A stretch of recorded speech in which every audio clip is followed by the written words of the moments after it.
Thank you very much for the kind introduction and for the invitation. I'm glad I finally made it out here. It took a little while. But I have exciting news that I wanted to share. And that concerns a rare and prolific R process event that we have observed in a dwarf galaxy. It's a complex topic, and so I'll be talking about a bunch of different things, and then we'll start assembling it all, and it will all come together in the end. So let's start the story from the beginning, though, because I think you may not all familiar with stellar archaeology. And some 14 billion years ago, the Big Bang occurred, and it left behind a universe made from just hydrogen and helium. And from this metal-free gas, the very first stars formed. It's currently debated how massive these first stars were, but from primordial gas, you can't well cool the material. You can't really clump and form small stars, but they were of order 100 solar masses. And of course, these very first stars created the first heavy elements, and when they exploded as the first supernovae, they get expelled into the interstellar medium here, and from this now slightly metal enriched gas, the second and later generations of stars formed. And they, because there were metals in the gas could cool, and low mass stars could form. I'm still learning how to work this wonderful laser pointer here. A postdoc in my group has been working on cosmological structure formation simulations, and there is a movie that illustrates to you how this kind of the scenario goes here, from the formation of the first mini halos where the first stars formed, and then how multiples of those come together to form what we think are the first galaxies, where maybe these second and later generations of stars formed. And then, of course, structure formation goes on, and we end up with the Milky Way here today. When we talk about the beginning of evolution in the universe, we of course have to consider chemical evolution. So if you consider this here, wrong button. If you consider this to be that primordial gas cloud, you form your first stars, they form the first heavy elements, they get put back into the reservoir, and then as this cycle goes round and round and round, the amount of metals, of heavy elements in the universe, of course, successively increases. It's an increasing function. You can't take metals away, which has as a consequence that, of course, early stars contain very little of all these elements made in this cycle, and the younger stars contain more. And so that's key for us to find stars. Sorry, this is not. So we look for the stars with the least amounts of heavy elements in them, because they're formed at this really early time when this cycle here had only gone round a few times. And a few examples to put things into perspective. Of course, if you let the cycle go for perhaps, let's say, 1,000 times in a given region, you end up with enough heavy elements to form stars, to form planets, and perhaps also the sun. And the sun contains a whole 1.4% of heavy elements, and the oldest stars that we are trying to find from the early universe, they have something like 10 to the -4 to 10 to the -7% of heavy metals. So we are now in the billionth of a solar iron abundance. We use iron as a reference element when we look for these stars. So really, these are the very first generations of stars that we're catching there. And in terms of spectroscopy here, you can immediately appreciate that, because this is the spectrum of the sun. This is the 1.4%. And then if you go back in time, you see that the line density is decreased, the line strength is weakened, and here we get to a case where there's almost nothing. There's just a tiny, tiny little line left there. It's here. And we have actually found a star by now that has no iron lines detected anymore at all. That's something I can chat about at lunch if you like. So that's very exciting. So we've already reached the stage where we can't measure anything anymore. We can only determine upper limits. Yeah, there's more to say about that, but I'll leave that for lunch. And so in this process of chemical evolution, all the elements are built up in the periodic table. And a point I wanted to stress here is that with time, more and more of all the elements are being created. All elements are created from pretty much day one, just in tiny amounts, and then everything gets kind of built up. It's not that heavier and heavier elements are created with time. And I, of course, also have to quickly introduce the astronomer's periodic table, because really life is complicated. So who wants to learn all the elements by heart? Well, we call them metals, and so we search for metal-poor stars when we search for these second and third generation stars in the universe. So we kind of try to uncover the stardust secrets, the last secrets. And yes, sometimes it feels like digging in the dirt, but I have a pretty good team that is helping me now at MIT. This was over the summer. We had several wonderful undergrad students in the group who got their own stars to analyze and to discover what kind of elemental secrets they were containing. At MIT, I'm now also in charge of grad student admission, and we always like to admit Princeton undergrads. So if anyone's interested in either spectroscopy or anything else, please ask them to apply to MIT. But yeah, so we have a good group. They're doing a mixture of actually theory work. So blue is people working in theory, and yellow is observations, and some people are doing both. And it's a really nice way to do near-field cosmology, so to combine the simulation works I showed you in the beginning with these kinds of observations that I'll be telling you more about today. And that brings me to a little overview.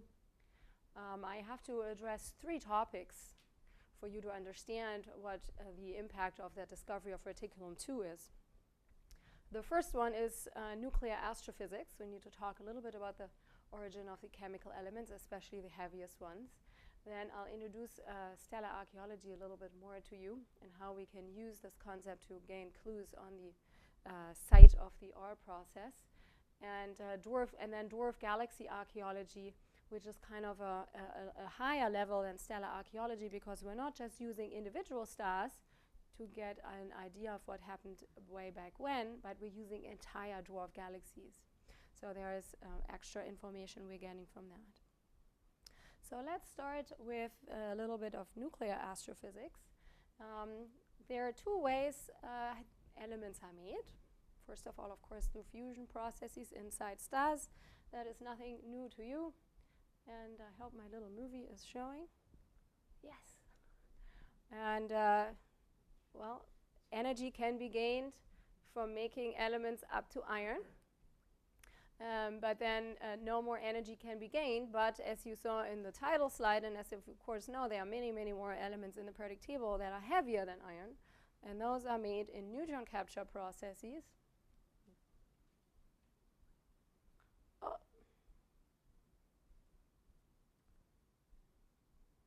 Oh, come on. Well, you have to see it again. We need more. Chemical evolution is proceeding. And then we have neutron capture that is illustrated there. So we have a strong neutron flux that comes and onto a seed nucleus. It swells, so it turns blue, which means a lot of neutrons. And then at the closed shells, there is a small decay phase where some neutrons turn into protons, and then the neutron flux keeps continuing, and then it swells again, and at the next closed shell, the same thing happens again, and then it swells again. Eventually, the neutron flux stops, and everything decays to a stable nucleus. And that is illustrated also schematically here. The R process, the heavy neutron-rich nuclei come from down here, and I have another movie to show you to illustrate that. And then once the neutron flux stops, it decays back. And I labeled here, I hope you can see the difference, in purple. There are certain isotopes in the chart of the nuclei there that can only be reached by the R process. There are some that can only be reached by the S process. These are the ones that have no box. And then the pink ones here are isotopes that are made both by the S and the R process. Now, what is the S and the R process? Well, it depends on the strength of the neutron flux. The S process stands for slow neutron capture process, which means you have a seed nucleus that gets bombarded.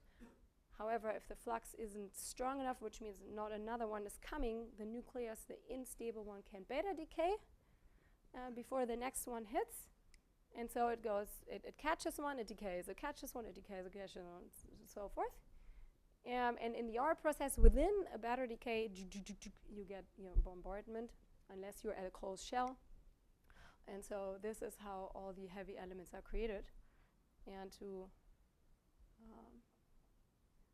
let's see if this, here you can see that now.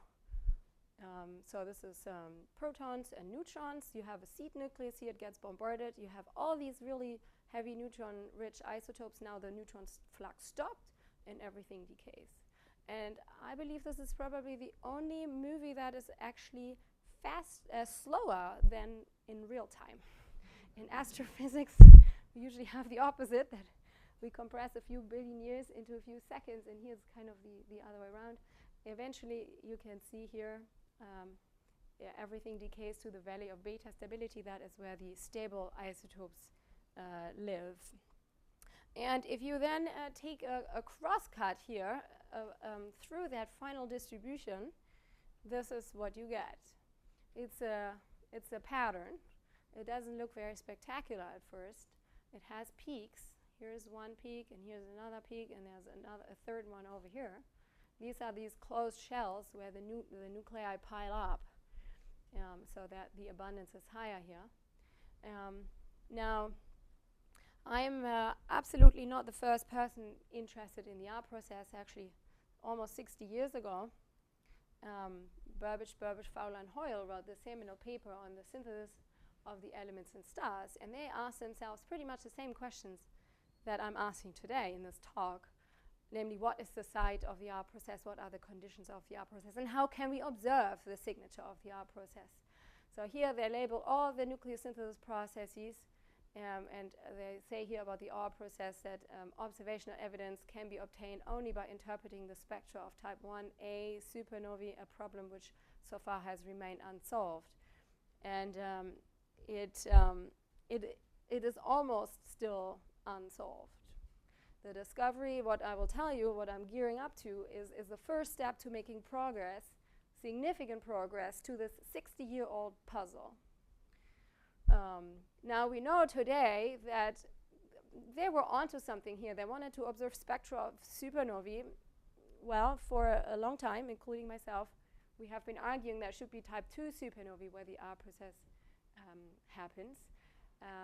But I'll tell you a different story today. And what we're using for this is old stars from the early universe that have this R process signature. So you remember the kind of the boring looking pattern?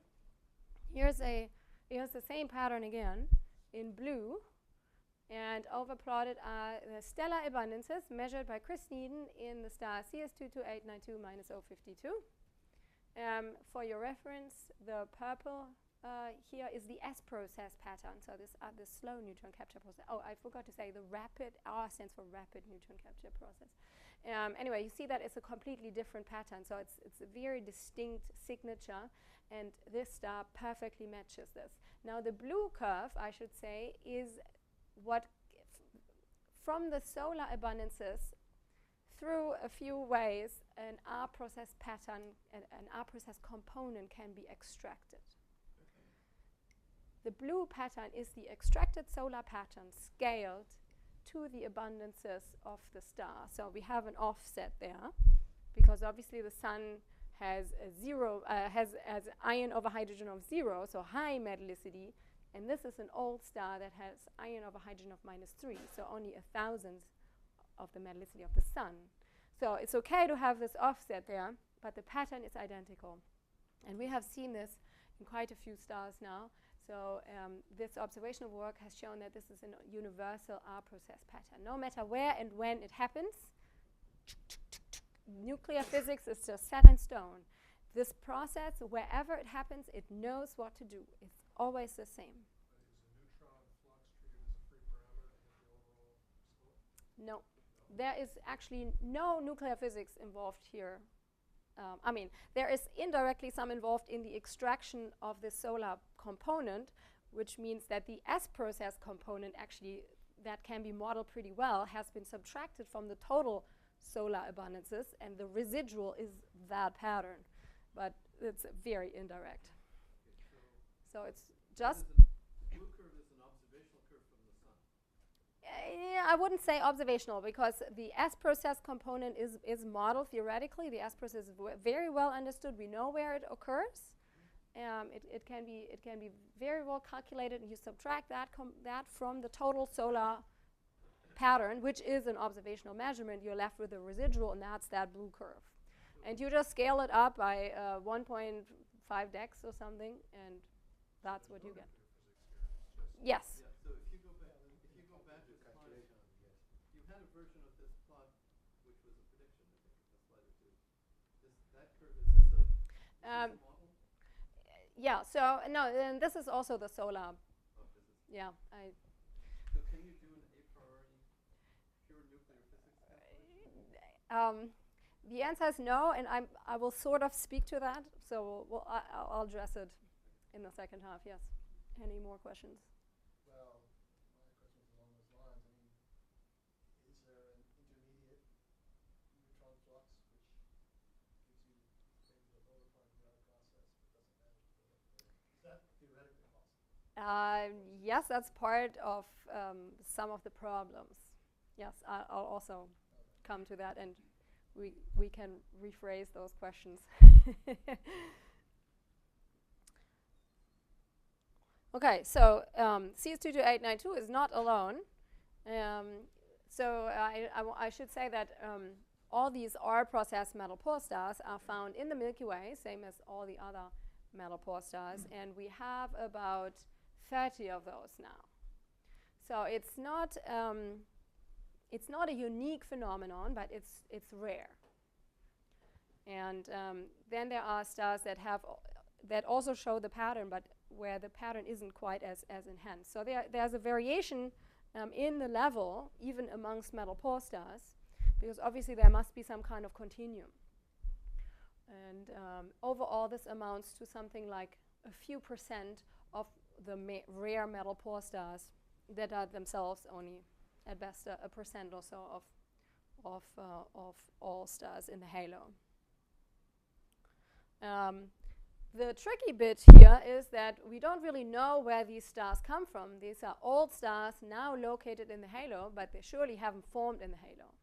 Actually, thorium and uranium are also produced in the R process, and for some stars we have been able to date them. And the results, they have rather large error bars, but if you take it at face value, something like 12, 13, 14 billion years, which clearly indicates that they are not in situ stars. They came from somewhere else, but we don't know from where. So that's not helping us in our quest to figure out from what kind of material they're formed, which means we don't know where the R process may have occurred. None of them in the bulge? I thought some of them were in the bulge. There are metal poor stars in the bulge, yes. They are now being found. I don't think an R process star has yet been found in the bulge. Really? But the bulge work is really difficult, and people have only been pulling out a handful of metal poor stars in the bulge. So it's a numbers game, so just give it another 5 or 10 years.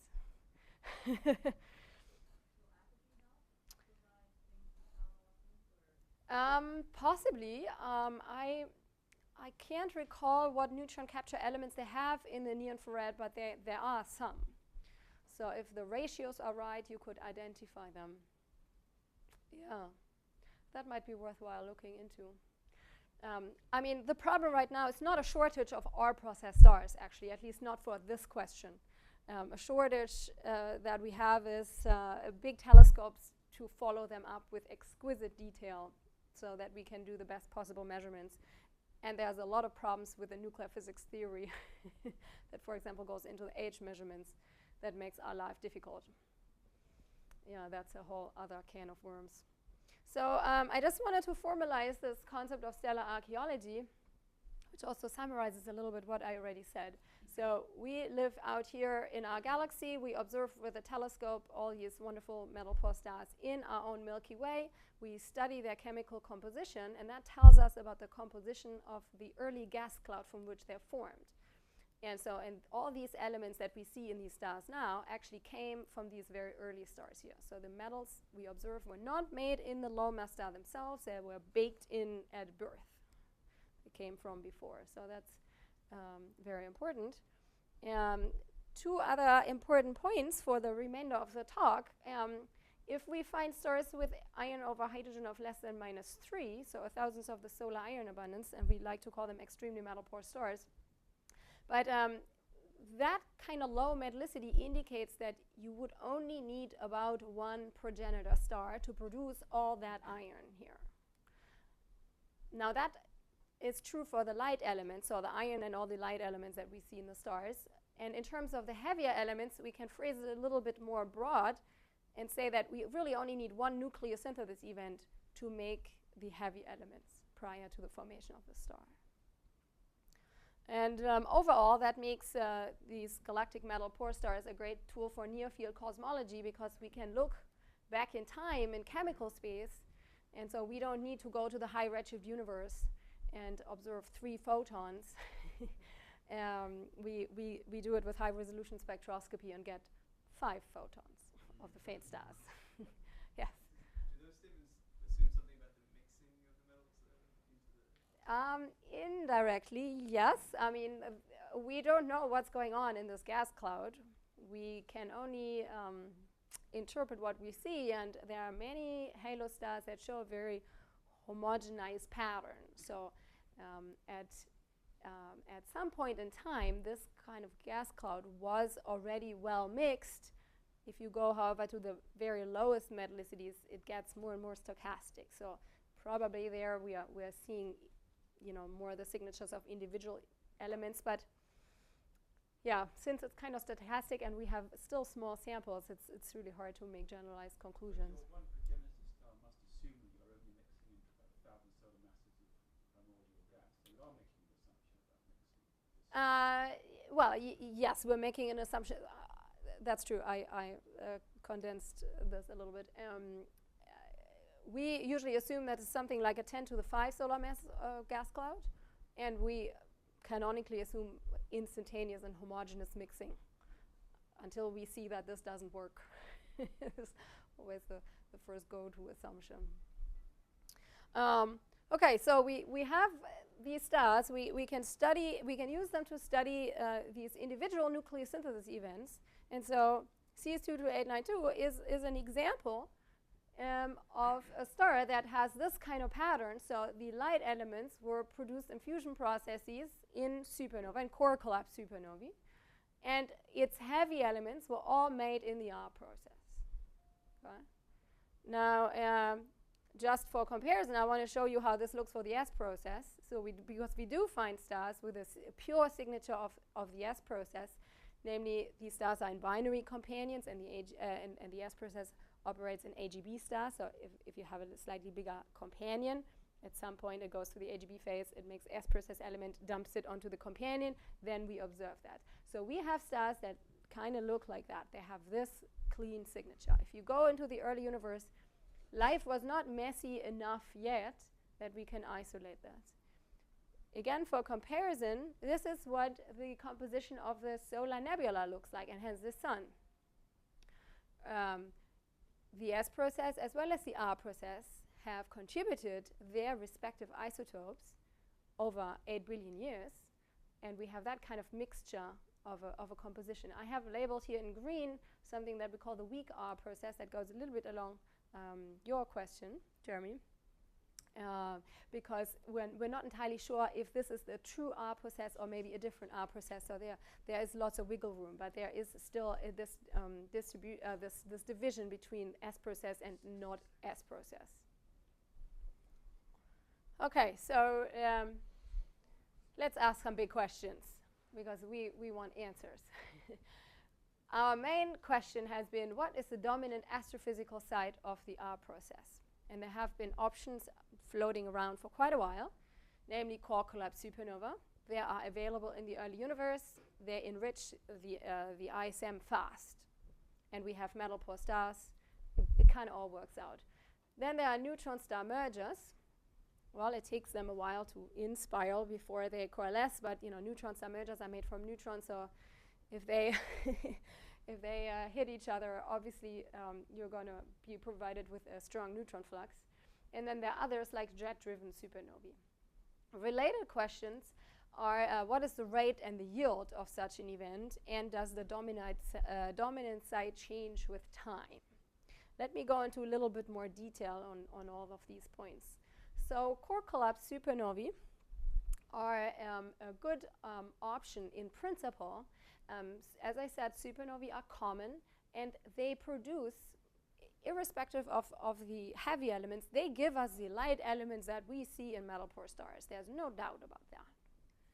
The question is, are they also producing the heavy elements that we see in these R process stars? And so above the proto-neutron star, there's this neutrino-driven wind here, and in the outer parts of that, you have this alpha element production, and you form seed nuclei, so heavier elements up to iron, and then the neutron flux, goes onto the seeds here. And when people try to calculate that in all detail or to the best of their ability, given that the nuclear data is sparse for very neutron-rich isotopes, they find that the total amount of material, of R process material produced in this neutrino-driven wind here is something like 10 to the minus 5 solar masses of material. And yes, and it's 10 to the 5 solar masses of wind material, and it's 10 to the, it's a tenth of that is R process elements. And as observers, we would like to, we can only observe individual elements, and we can't measure all the elements in the periodic table. We can measure quite a few, but we often use europium as an indicator for the R process. And so that is, almost a factor of 100 less than the total R process element, thinking that you have about 100 elements that kind of. I'm not sure that they are 3D. I think they are at best 2D. Yeah, it's complicated. Everyone has something else, and then this kind of works, and then it doesn't. And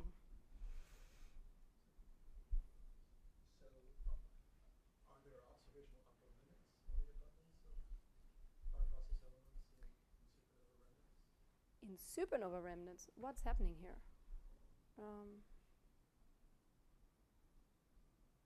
I am not aware that any supernova remnants available. What's the, is this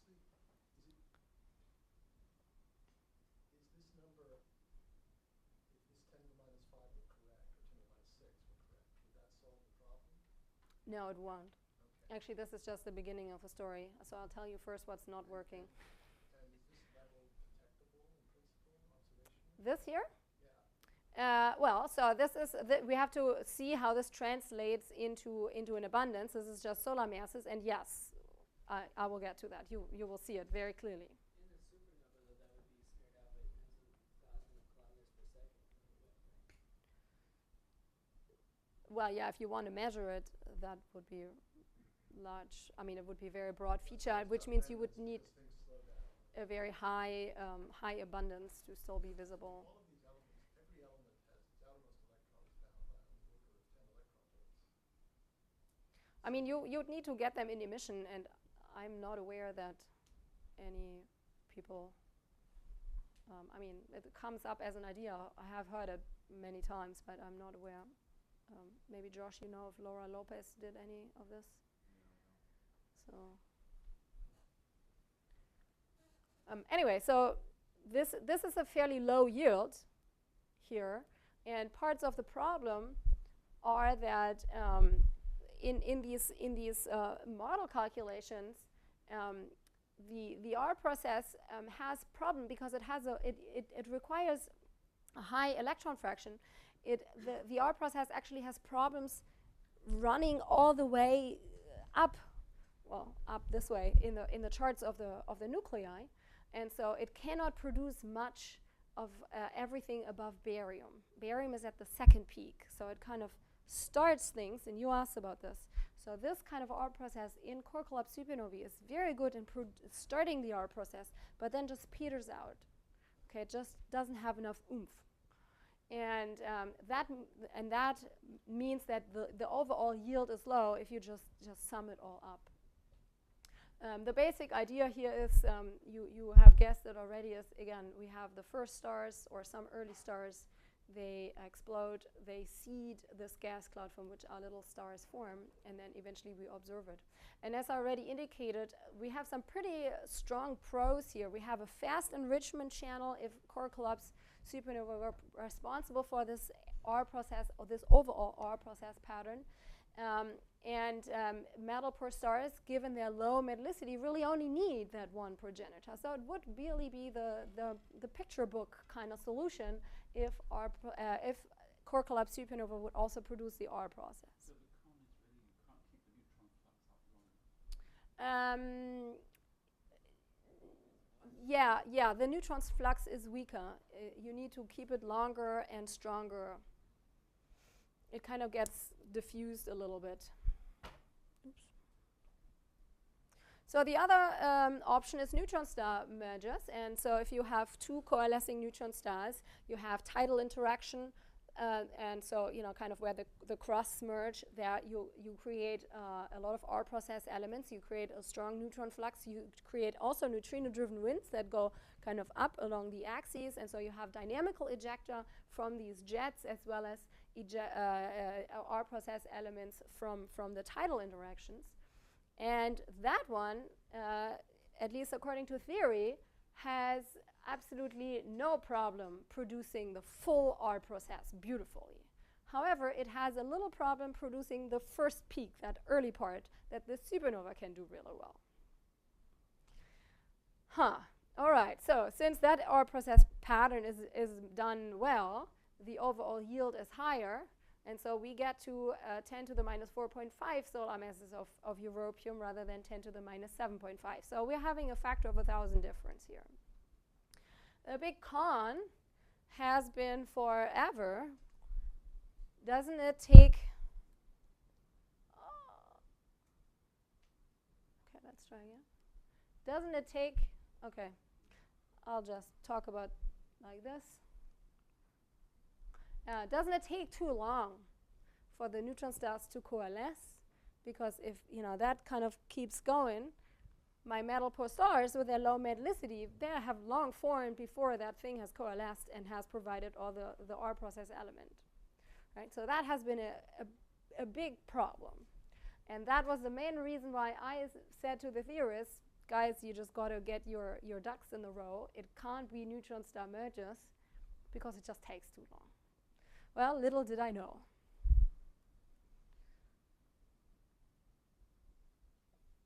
So now we have to talk about dwarf galaxies because they bring one new important ingredient to the table. Here is just an image of the galaxy with all the dwarf galaxies that are now discovered, quite a few already. And here at the bottom near the LMC and SMC, you see all the new dark energy surveyed ultra-faint dwarf galaxies that were discovered or put out as candidates about a year and a half ago. And several of them have been confirmed, and Reticulum is down here, is one of those. Few notes on dwarf galaxies. So we are interested here primarily in the ultra-faint dwarf galaxies, so the smallest, wimpiest, faintest ones. And to put some numbers to this wonderful statement, they have sometimes only a few hundred to a few thousand solar luminosities as a whole. This is nothing like a globular cluster that would have, let's say, 1 million solar luminosities. You take one AGB star away from this galaxy, you change the luminosity of the entire galaxy. Fun times. They're also highly dark matter dominated. They have very high mass to light ratios, up to 1,000 actually in some cases. They're overall very metal poor, and that's shown here. The mean metallicities are these thick bar symbols, and the long bars are actually the spreads of ion abundance. So these are not uncertainties, spreads. Again, a globular cluster has near monometallic metallicity. These are dwarf galaxies with 2 or 3 decks or 2 or 3 orders of magnitude spread in ion abundance. Nothing like a cluster. So that's measurements of the individual stars of those. Yes. Making a statement about the range of Right, right. So these measurements were made on main sequence stars or kind of Giants, mostly giants. There are sometimes only a few, but this work from Evan Kirby, I think, maybe contains a dozen or 2 dozen stars per galaxy. Depends a little bit. He used DEIMOS to get fairly deep. I mean, he probably in some got to close to the bottom of the giant branch. Yeah, so, and of course, having a mean metallicity of -2, you know, and here ranging into -3 is perfect stars for stellar archaeology, irrespective of their birth environment and that they live in a dwarf galaxy. Now, the good thing is really that they are in a dwarf galaxy, and we can use that, as I will show in a little bit. They're also old because they are in a dwarf galaxy. They are a system. One can do color magnitude diagrams, for example, with HST, and several of these systems have been dated to something like 13 and a bit billion years.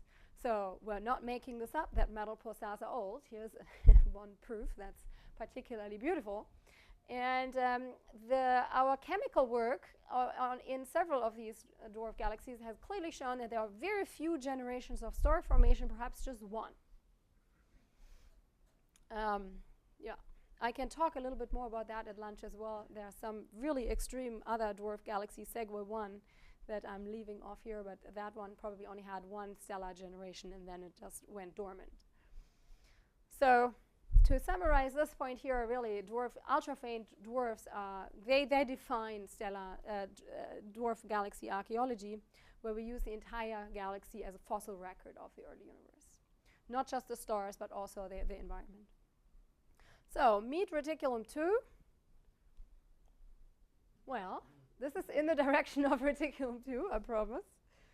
This is when all the foreground stars are removed. You can actually still see this one. I hope so, at least. Technically, it's possible, because this one is, I think, only like 25 kiloparsecs away, so it's really close and hence fairly spread out on the sky. And one can actually see it. Many other dwarfs, ultra-faint dwarfs, you can't see at all. You need to kind of mark the stars, and even then it looks just like a loose collection. And here's the color magnitude diagram of Reticulum II.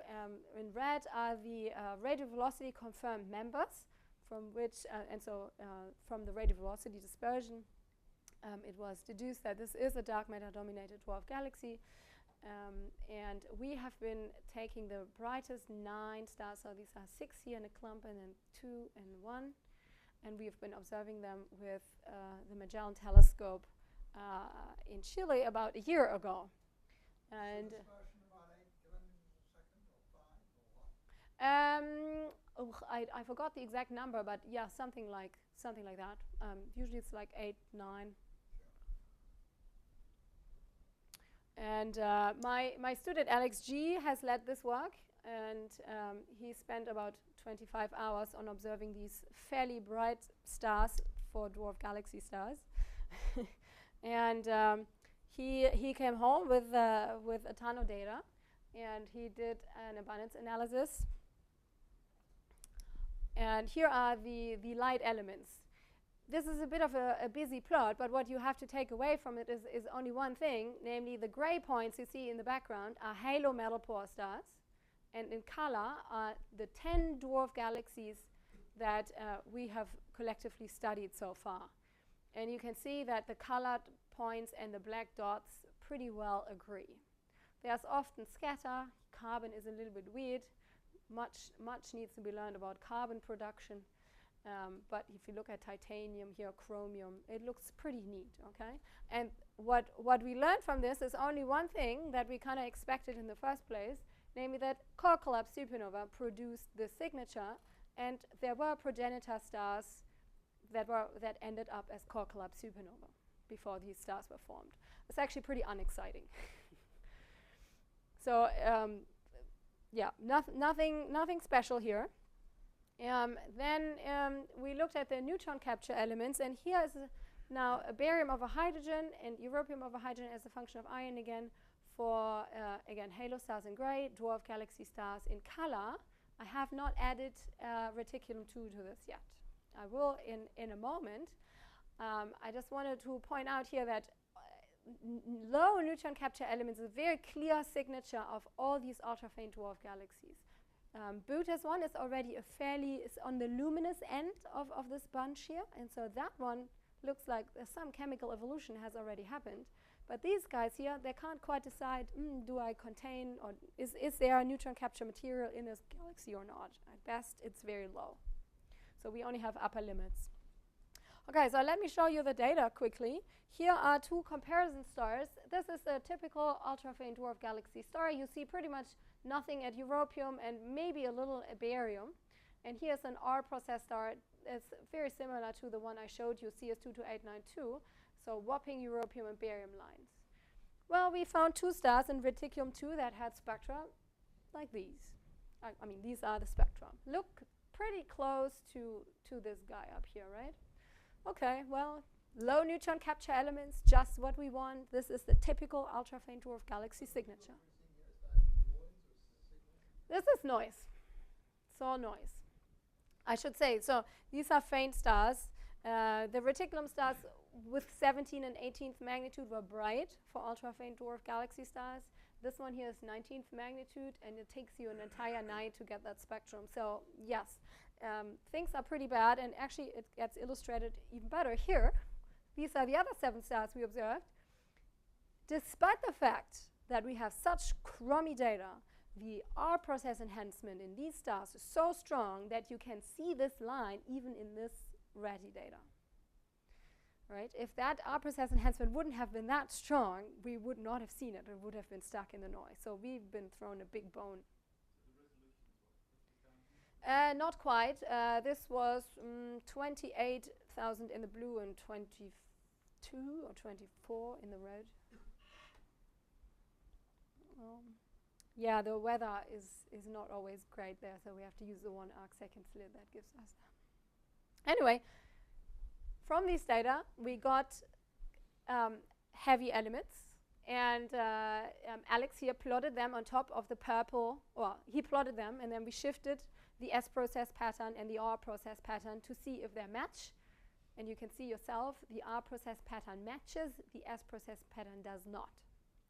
In the case where we only have 2 stars, well, we have to be a little careful. But barium and europium here, I mean, it's actually pretty indicative that this is R process as well. So we got ourselves... Yes, the purple one was again shifted to the abundance of the other one because we are just interested in the relative distributions for now. So here's the same plot again, and now I'm plotting the reticulum stars on it. That's a bit of a stark difference, right? So they live right here where other R process stars live in the halo, these gray points here. Here are the 2 stars that showed no lines in the spectra, so they fall in right with this other, with all the others here. And what are we going to make of this now? So we had the question, can we observe this kind of, you know, the 10 to the minus 7.5 solar mass of europium, and that is what this is. Okay, I'll explain in a second where this range of a factor of 100 comes from, but you know, if you just take it at face value, that would be about here. So we are close. We're very close to seeing that. And remember, the neutron-star merger yield was 1,000 times higher, so we are right up here, and it kind of fits all of that. Now, it's not perfect. There's a star sticking out here, and we actually see a trend, a spread here, which we actually can't explain. If you have any good ideas, I'm very happy to discuss this. I just wanted to also add this option here. I haven't really talked about the jet-driven supernova. This is a rotational supernova that has specific conditions that also lend themselves for the R process, and the yield is a little bit lower. So there are a possibility as well. Okay, so let's summarize this and let's ask a few more questions. I think the strongest result that we have is that we have ruled out core collapse supernovae as the site of the main R process that makes that heavy element pattern above barium. We can't quite distinguish between neutron-star mergers and the jet-driven supernova, although I will tell you why I favor neutron-star mergers in a second. Now, if you like supernova and you want to save that scenario, you can ask the question, can't you just increase the number of supernovae? Well, you just need 1,000 supernovae, and you get the same yield as your neutron-star merger, right? But, and this is where dwarf galaxy archaeology comes into play. We now have a dwarf galaxy, and we need to consider this. And if you inject 1,000 supernova into your tiny little wimpy system, you're going to blow it apart. Galaxy no more. Okay? That is new. We could not do that before because the halo stars, we don't know what their origin is. So it is, yeah, but the gas just, puffs up, the gas, the baryonic gas just puffs up inside of the dark matter halo. That's not going to be bothered by it. Can't you just argue that given the amount of R process that has to be produced, you overproduce the light elements? If you know Oh, yes. the ratio of R process to light elements. Yes. Yeah, that's an additional argument, absolutely. So yeah, we really only want few massive events, so the light elements indeed work out. Well, then again, the question again: are neutron-star merger taking too long to enrich? 10 to the 7, I think. Actually.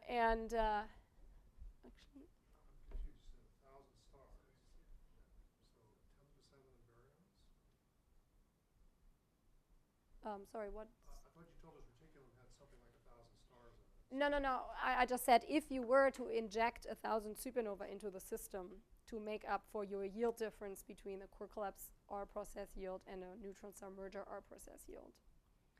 Yeah. There are probably not even 1,000 stars in there. On a previous slide, you said that there was about 1,000 solar luminosities. For Reticulum II? Yeah, I mean, a few thousand stars, a squiggle.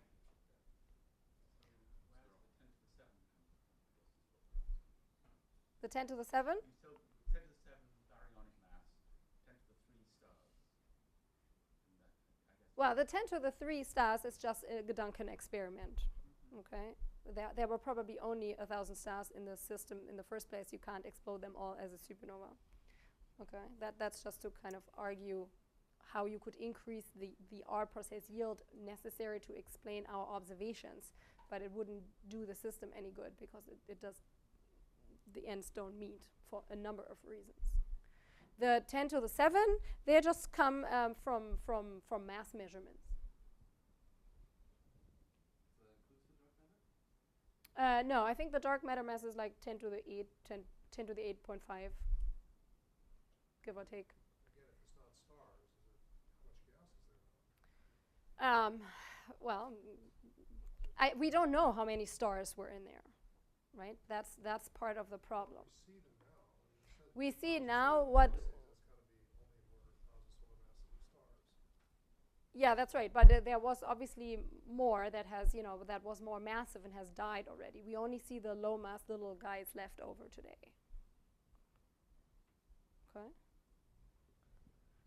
This is actually a big challenge trying to figure out what the IMF was in these dwarf galaxies early time, and Alex G is actually working on that with Marla Gia, who's tried to play that game and kind of extrapolate backwards from counting the leftover low mass stars what it might have been, and she found a bottom heavy possibly IMF, for example, in Hercules. So it's a hard game to play. Should I think that this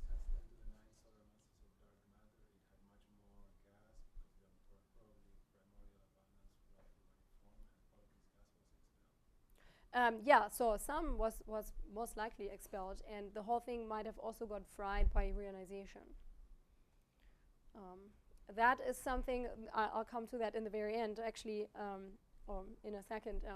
That's something where I hope that some theorists with some good models can actually, model the evolution of a system like that, so that we can gain more insight in that. Because as an observer, we are often just collecting sort of anecdotal numbers from theorists, and we're trying to piece together the puzzle, and it's kind of working in the back of the envelope kind of fashion, but one really needs to go in and dig a little bit deeper. Anyway, so I already mentioned, don't they take too long? As it turns out, there are a few papers now that proclaim that the minimum coalescence time could be 100 megayears. Okay, can we work with that? Well, it looks like it looks like some simulations, and here is one example from Geoff Bland Hawthorne, who tried already before our discovery to model an early star-forming system, that if you have a few supernova go off, these regular core collapse supernova that will give us the light elements, if you let them go off, they will puff up the system as well. They will not disrupt it, but they will puff it up, and it takes time to reassemble. And they find that it takes off order 100 megayears. So we are kind of just in business. But as I said, this is early days. We are opening the door to progress, and much more work needs to be done. Just to walk you quickly through this here, this is the supernova shock wave here. This is the zoom in of this one, and you can kind of see here it gets puffed up, and then it starts to collapse, and by I think 25 megayears already it comes back down. Of course, then it takes some time before stars can form. So how rare? Can we actually answer some more questions now? Can we use Reticulum II and the data that we've collected to constrain things a little bit more?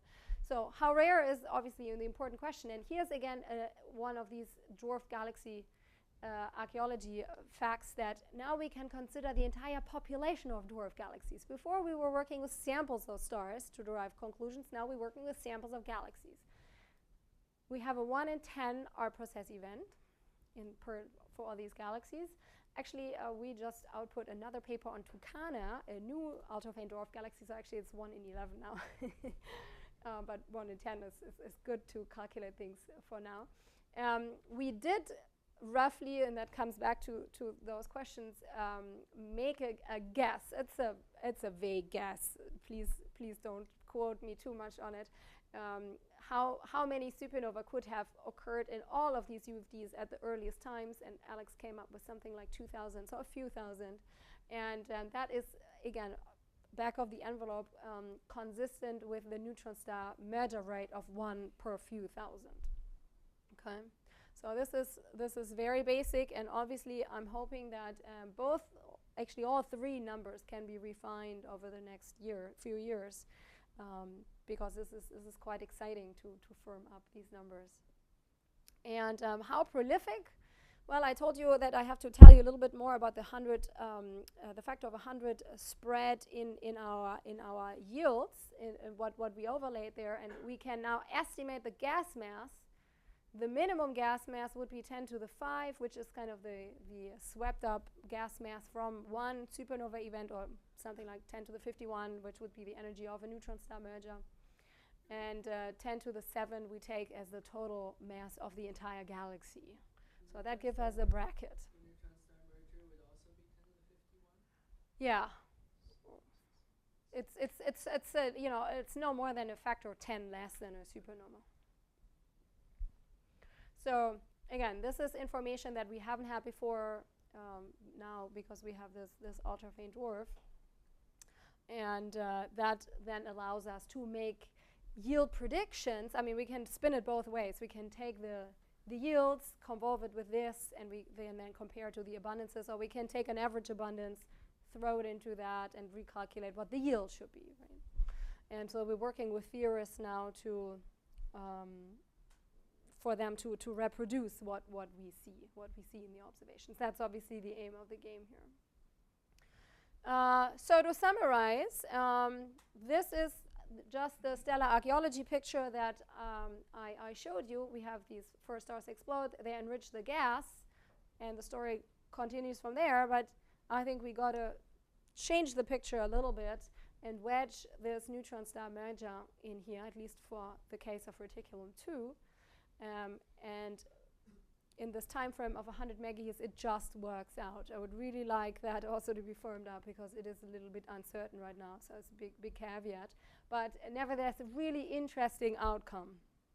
So we can answer the big questions more formally now. Core collapse supernova, well, not quite. Neutron-star mergers, well, it is consistent with the Reticulum II abundances. Others are certainly a possibility.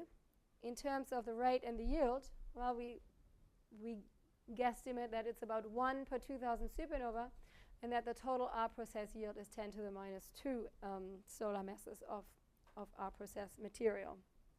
Does the dominant side change?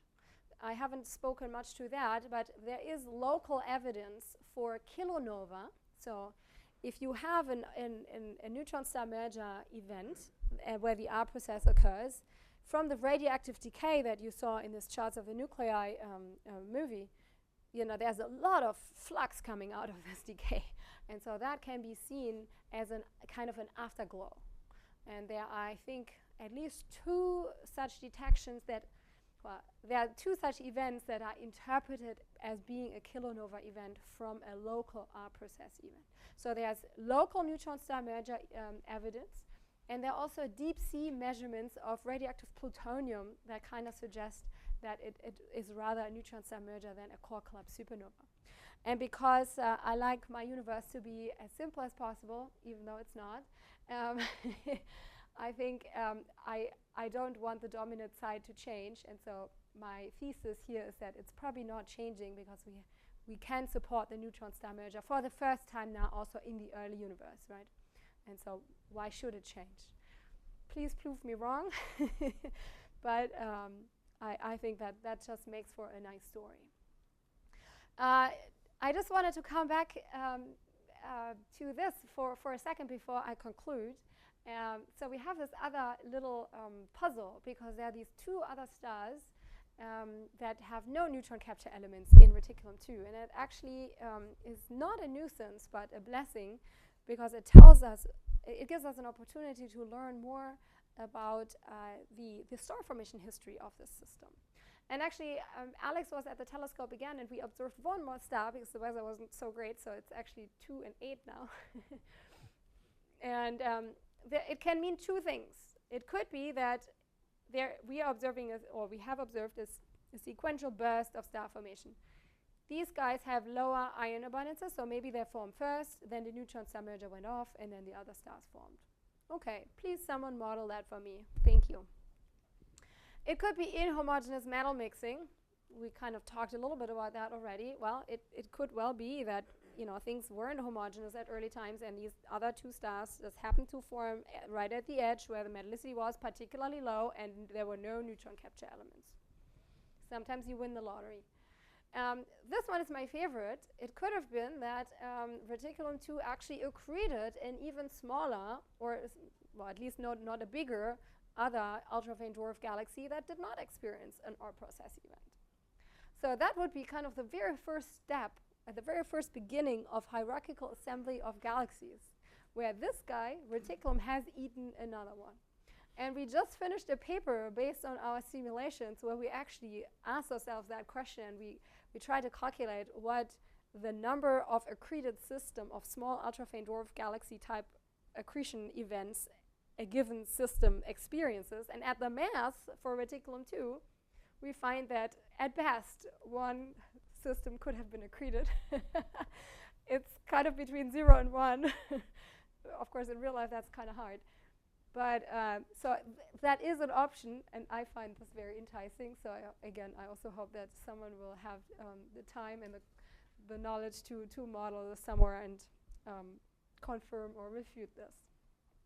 So to summarize, I think the future is here we have been provided with this wonderful population of ultra-faint dwarf galaxy that started in 2006 with the Sloan Digital Sky Survey.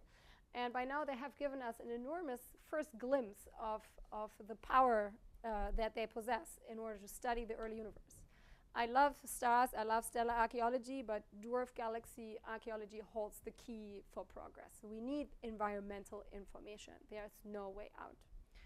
And so we have already been using it for a variety of topics.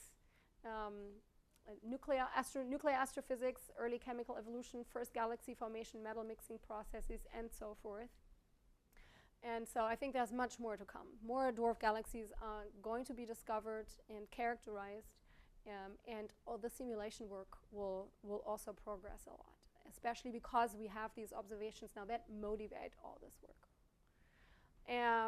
As for Reticulum II, we just went back to the telescope, and because we wanted better abundances and more stars, well, we only got one more star, but it is our process enhanced again. Completely new observation, so that we were breathing easily. And yeah, ultimately we want to refine our yields so that we can pass them on to the theorists. And I'm very excited to see what's going to happen in the next few years in relation to the system. Thank you.